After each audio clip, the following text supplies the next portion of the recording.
வணக்கம் மக்களே. நம்ம கார்த்திக் கதையில மே 23 என்ன நடக்க போகுது அப்படிங்கறத பத்தி இந்த வீடியோல பாக்கலாமா? அதுக்கு முன்னாடி வீடியோவுக்கு லைக் பண்ணிட்டு உங்களோட ஆதரவை நம்ம சேனலுக்கு கொடுங்க.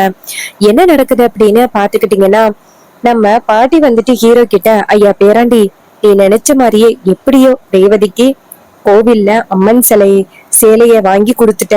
இது போதுயா எனக்கு. அந்த அம்மன் கண்டிப்பா உனக்கும் ரேவதிக்கும் கல்யாணம் பண்ணி வைப்பா அப்படின்னு எனக்கு நம்பிக்கை இருக்கு. அப்ப ஹீரோ சொல்றாரு, பாட்டி அது மட்டும் இல்ல, ரொம்ப முக்கியமான ஒரு விஷயம் இருக்கு. அப்ப பாட்டி கேக்குறாங்க, என்னப்பா அப்படின்னு. அப்ப ஹீரோ சொல்றாரு, பாட்டி எப்படியாவது வந்துட்டு அத்தையோட மனச மாத்தி கோவில் கும்பாபிஷேகத்துக்கு கூட்டிட்டு வரணுமே, அதுதான் எனக்கு ரொம்ப சந்தேகமா இருக்கு. பாட்டி சொல்றாங்க, ஐயா அந்த அப்ப முருக உனக்கு எப்பவுமே துணையா இருப்பான். நீ கண்டிப்பா ஈஸ்வரிய கூப்பிடு, அவ வருவா. உடனே ஹீரோவும் சரிங்க பாட்டி அப்படின்னு சொல்றாங்க. அப்போ நம்ம ஹீரோ வந்துட்டு ஒரே குழப்பத்துல இருக்காரு. அத்தை எப்படியாவது கோவில் கும்பாபிஷேகத்துக்கு வர வைக்கணும். பட் அவங்கள நம்ம எவ்வளவு சொன்னாலும் அவங்க வரமாட்டாங்க. நம்ம என்ன பண்ணலாம் அப்படின்னு ஹீரோ யோசிக்கிறாரு. அப்பதான் நம்ம ஹீரோவுக்கு ஒரு மாஸ்டர் பிளான் தோணுது. அப்ப ஹீரோ என்ன பண்றாருன்னா, சரி நம்ம நேரடியா போய் அவங்க கிட்டயே கேட்போமா அப்படின்னு யோசிக்கிறாரு. இருந்தாலும் வேண்டாம், நம்ம இன்னொரு பிளான் பண்ணுவோம் அப்படின்னு நேரா அவங்க அப்பாவுக்கு போன் பண்றாங்க, மாமாவுக்கு.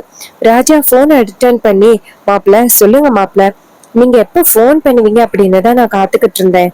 அப்ப ஹீரோ சொல்றாரு, மாமா ரொம்ப முக்கியமான விஷயம், கோவில் கும்பாபிஷேகத்துக்கு நீங்க வரணும். அதுக்காக நான் ஒரு பிளான் பண்ணிருக்கேன்.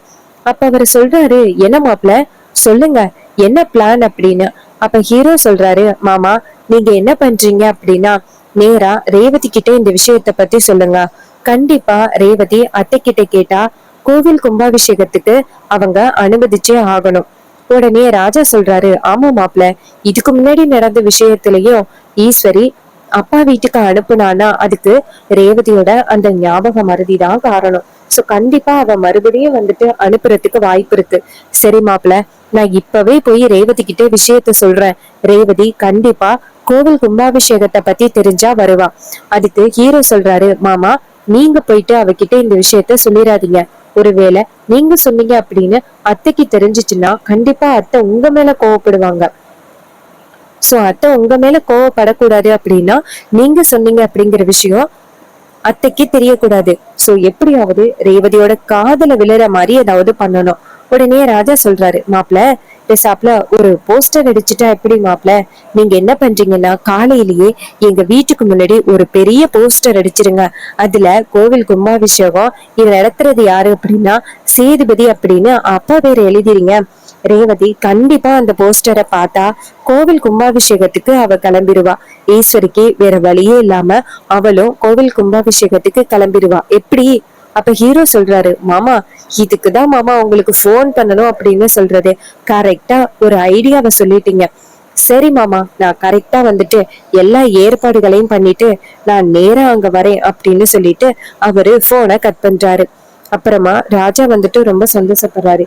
எப்படியாவது மாப்பிள்ளை இந்த வீட்டுக்கு மறுபடியும் வந்துட்டாலே போதும், இந்த குடும்பத்துல உள்ள பாதி பிரச்சனை முடிஞ்ச மாதிரி. அப்ப என்ன நடக்குது அப்படின்னா, அந்த இடத்துக்கு நம்ம ஈஸ்வரி வராங்க. வந்துட்டு நேரா அவங்க ஹஸ்பண்ட் கிட்ட, இங்க பாருங்க, உங்களுக்கு ஒரு விஷயத்த நல்லா ஞாபகப்படுத்துறேன். என்ன நடந்தாலும் சரி, கோவில் கும்பாபிஷேகத்துக்கு நீங்க போகவே கூடாது. அப்படி நீங்க கோவில் கும்பாபிஷேகத்துக்கு போகணும் அப்படின்னு நினைச்சீங்கன்னா என்னையும் உங்க பொண்ணுங்களையும் நீங்க மறந்துருங்க. அதுக்கு அவர் சொல்றாரு, ஈஸ்வரி என்ன இப்படி பேசுற? ஈஸ்வரி சொல்றாங்க, ஆமா, எனக்கு எந்த அளவுக்கு அந்த குடும்பத்தை பிடிக்காது அப்படின்னு உங்களுக்கு தெரியும். அப்படி இருந்தும் அந்த குடும்பத்துக்கு நான் போவேன் அப்படின்னு நீங்க ரொம்ப பிடிவாதம் பண்றீங்க. நீங்க பண்ற பிடிவாதம் எனக்கு சுத்தமா பிடிக்கல. இங்க பாருங்க, கோவில் கும்பாபிஷேகத்துக்கு மட்டும் என்ன மீறி நீங்க போனீங்க அப்படின்னா கண்டிப்பா நம்ம பொண்ணுங்களை உங்களை பார்க்க விட மாட்டேன். அப்ப அவர் சொல்றாரு, ஈஸ்வரி நீ பண்றது ரொம்ப பெரிய அநியாயம். ஈஸ்வரி சொல்றாங்க, ஏன் உங்க அப்பா பண்ண அநியாயத்தை பத்தி நீங்க என்னைக்குமே பேச மாட்டீங்களா? நான் பண்ணதுதான் உங்களுக்கு அநியாயமா தெரியுதா அப்படின்னு. அதுக்கு அவர் சொல்றாரு, இதுக்கு மேல உங்ககிட்ட பேசி எந்த வித பிரயோஜனமும் இல்லை அப்படின்னு சொல்லிட்டு அவர் கோவமா அந்த இடத்துல இருந்து போறாரு. அப்ப ஈஸ்வரி நினைக்கிறாங்க, இவங்க எல்லாருமே சேர்ந்து ஏதாவது ஒரு வகையில பிளான் பண்ணி மறுபடியும் அந்த டிரைவர் பையில வீட்டுக்குள்ள கூட்டிட்டு வரலாம் அப்படின்னு இவங்க எல்லாரும் நினைக்கிறாங்க.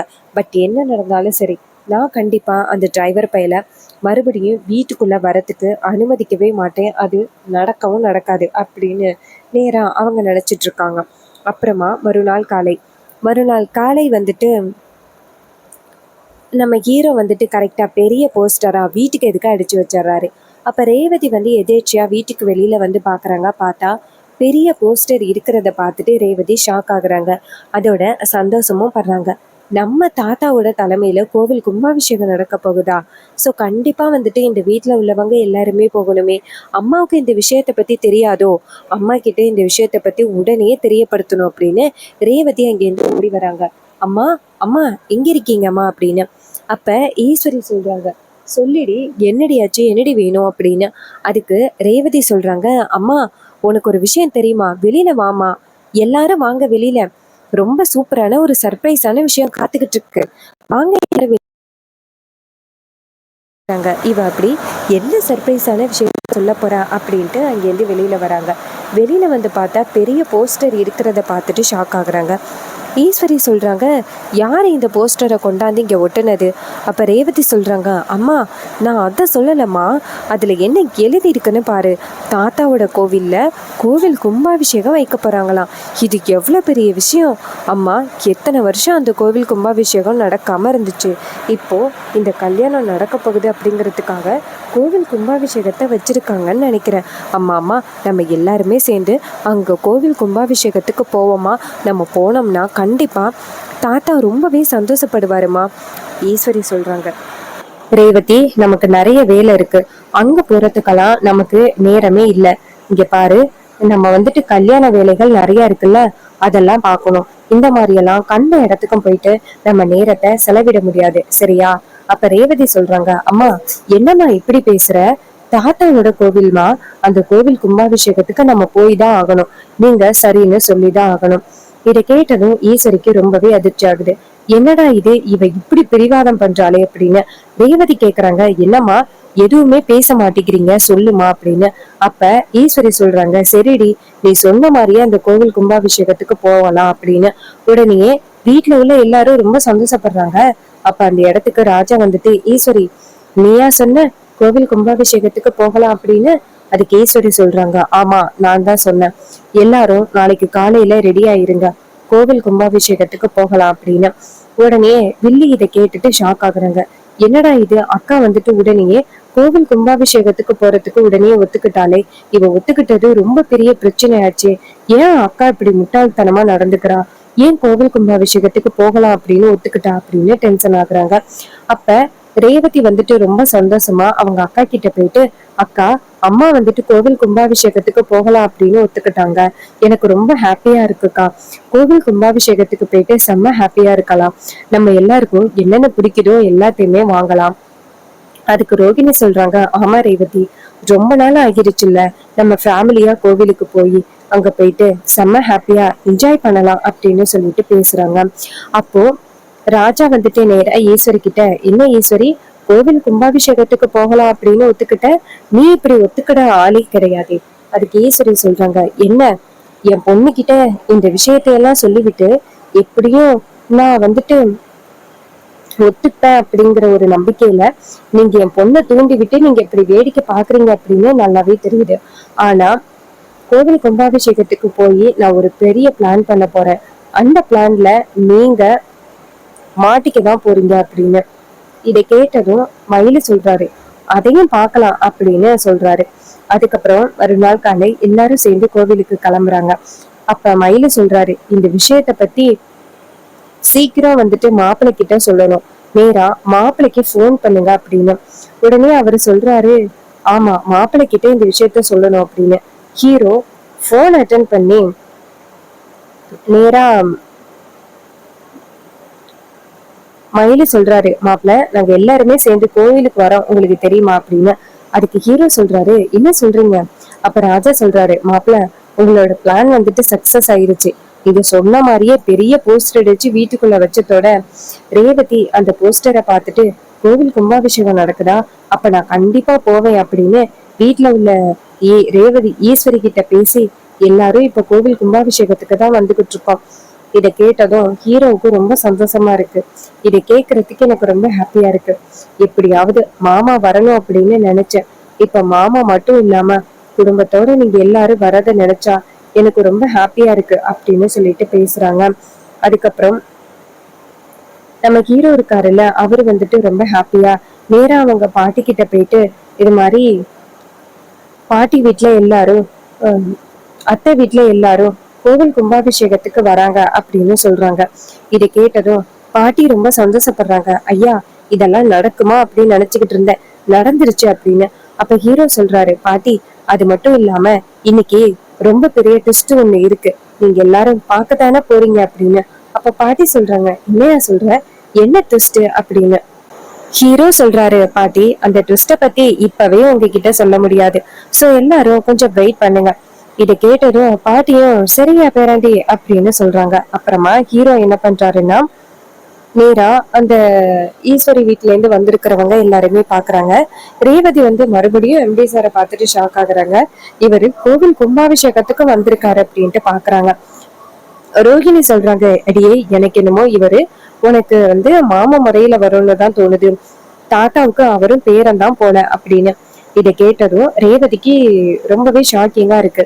அப்போ கோவில் கும்பாபிஷேகத்துக்கான ஏற்பாடுகள் நடந்துகிட்டு இருக்க ஹீரோ நேரா அவங்க அத்தை கிட்ட போயிட்டு, அத்தை நீங்க இந்த கோவில் கும்பாபிஷேகத்துக்கு வருவீங்க அப்படின்னு நான் எதிர்பார்க்கவே இல்லை. ஈஸ்வரி சொல்றாங்க, ஏய் வீட்டுக்கு முன்னாடி போஸ்டர் வச்சு என் பொண்ணை ட்ரிகர் பண்ணி நீ வர வச்ச அப்படிங்கிறது எனக்கு நல்லாவே தெரியும். அதுக்கு ஹீரோ சொல்றாரு, அத்தை இப்பயாவது என்னோட பிளான் தெரிஞ்சுச்சு, இங்க பாருங்க இன்னைக்கு வந்துட்டு உனக்கு ரொம்ப பெரிய ஷாக் ஒண்ணு காத்துக்கிட்டு இருக்கு அப்படின்னு. ஈஸ்வரி சொல்றாங்க, என்ன ஷாக்கு அப்படின்ட்டு. அப்ப ஹீரோ சொல்றாரு, அந்த விஷயத்த பத்தி இப்போ உங்ககிட்ட என்னால சொல்ல முடியாது. உடனே ஈஸ்வரிக்கு ரொம்பவே குழப்பமா இருக்கு. இவன் கண்டிப்பா ஏதோ ஒரு பெரிய பிளான் பண்றான், பட் அது என்ன பிளான் அப்படிங்கறது நமக்கு தெரியலையே அப்படின்னு. அதே நேரத்துல ஹீரோ வந்துட்டு நேரா கோவில் கும்பாபிஷேகம் நடக்க போற ஐயர் கிட்ட, இங்க பாருங்க ஐயரே, நான் சொல்ற நேரத்துக்கு நீங்க வந்துட்டு கெட்டி மேளம் தான் சொல்லணும் அப்படின்னு. உடனே அவரும் சரி அப்படின்னு சொல்லிட்டு நேரா வந்துட்டு பூஜையை ஸ்டார்ட் பண்ண ஆரம்பிக்கிறாரு. அப்ப ரேவதி நிக்கிறாங்க. அப்புறம் அந்த ஐயர் வந்துட்டு கெட்டி மேளம் கல்யாணத்துக்கான மந்திரத்தை சொல்ல கெட்டி மேளம் வாசிக்குது. ஹீரோ டக்குனே ரேவதியோட கழுத்துல வந்துட்டு தாலி கட்டுறாரு. ரேவதிக்கு பயங்கர ஷாக்கிங்கா இருக்கு. அவங்க உள்ளவங்க எல்லாருமே அதிர்ச்சி ஆகுறாங்க.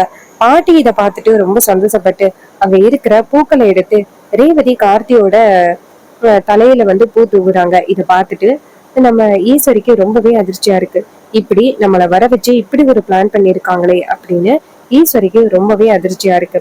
ஹீரோ ரேவதியோட கழுத்துல தாலி கட்டினத்தோட ஈஸ்வரி கோவமா அந்த இடத்துக்கு வந்துட்டு, ஏய் என்ன காரியம் பண்ணிருக்கா அப்படின்னு சொல்லி கேட்க, அப்ப ஹீரோ சொல்றாரு, ஏன்ட்ட நீங்க பண்ண காரியத்தை பத்தி நீங்க யோசிக்க மாட்டீங்களா, நீங்க எவ்வளவு பெரிய வேலையை பண்ணிருக்கீங்க, எனக்கே தெரியாம என் பொண்டாட்டிக்கு ஞாபக மறதி இருக்கு அப்படிங்கிறதுக்காக அவளை ஏமாத்தி எவனோ ஒருத்தனுக்கு கல்யாணம் பண்ணி வைக்கிறதுக்காக நீங்க ட்ரை பண்ணீங்களே, நீங்க பண்ணது சரியா அப்படின்னு சொன்னதும் ஈஸ்வரிக்கு ரொம்பவே ஷாக்கிங்கா இருக்கு. சோ இந்த சூழ்நிலைய நம்ம ஈஸ்வரி எப்படி சமாளிக்க போறாங்க, ஹீரோ ரேவதிய எப்போ கல்யாணம் பண்ண போறாரு, எப்படி கல்யாணம் பண்ண போறாரு, அதுல நடக்கிற ட்விஸ்ட் எல்லாமே என்ன அப்படிங்கிறது அப்கமிங் எபிசோடுல ரொம்பவே இன்ட்ரெஸ்டிங்கா நடக்க போகுது. சோ நீங்களும் இந்த வீடியோவை தொடர்ந்து பார்க்கணும் அப்படின்னு நினைச்சீங்கன்னா நம்ம சேனலை மறக்காம சப்ஸ்கிரைப் பண்ணிக்கோங்க. பக்கத்துல உள்ள பெல் ஐக்கானை கிளிக் பண்ணி ஆன்ல செட் பண்ணிக்கோங்க. அப்பதாங்க அடுத்தடுத்து வீடியோ போடும் பொழுது உங்களுக்கு நோட்டிபிகேஷன் வரும். ஸோ நான் மோஸ்ட்லி தூங்கும் பொழுது நிறைய சேனலோட வீடியோஸை வச்சுதான் பார்ப்பேன். ஸோ என்ன மாதிரி நான் பார்ப்பேன் அப்படின்னா மோஸ்ட்லி வந்து நிறைய ஹிஸ்ட்ரி பத்தி சொல்ற மாதிரி வீடியோஸை பார்ப்பேன். அந்த மாதிரி சொல்லும் பொழுது எனக்கு அப்படியே லைட்டா தூக்கம் வரும். ஸோ நீங்க அது மாதிரி என்ன மாதிரி வீடியோஸை பார்ப்பீங்க? மோஸ்ட்லி எனக்கு வந்து நைட்டு தான் வந்துட்டு வியூஸ் போகுது. ஸோ நைட் வியூஸ் போச்சுன்னா யாராவது வீடியோ வச்சுட்டு தூங்குவாங்களோ அப்படின்னு எனக்கு தோணுது. ஸோ அந்த மாதிரி நீங்க யாராவது பண்றீங்களா? என்னோட வீடியோஸை வச்சுட்டு நீங்க தூங்குறீங்களா? மறக்காம கமெண்ட்ல சொல்லுங்க. தேங்க்ஸ் ஃபார் வாட்சிங். See you on next video.